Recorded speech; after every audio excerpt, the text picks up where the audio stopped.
Capsicum egg fry ఎప్పుడైనా try చేశారా? చేయకపోతే వెంటనే చేసేయండి. మనం రెగ్యులర్‌గా చేసుకునే కోడిగుడ్డు పుల్ట కన్నా ఇది చాలా చాలా టేస్టీగా ఉంటుందండి.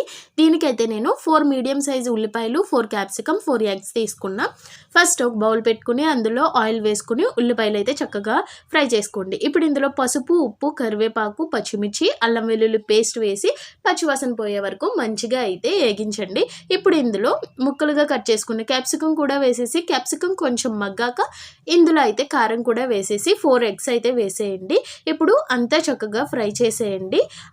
ఎగ్స్ అంతా మంచిగా కలుపుకొని ఇప్పుడు మూత పెట్టి ఒక 5 మినిట్స్ ఆర్ 7 మినిట్స్ ఉడికించారంటే అంతేనండి, మన కర్రీ రెడీ అయిపోతుంది. దీన్ని చూడంగానే పిజ్జాలా అనిపించింది నాకు. మరి మీకేమనిపించింది కామెంట్ చేయండి.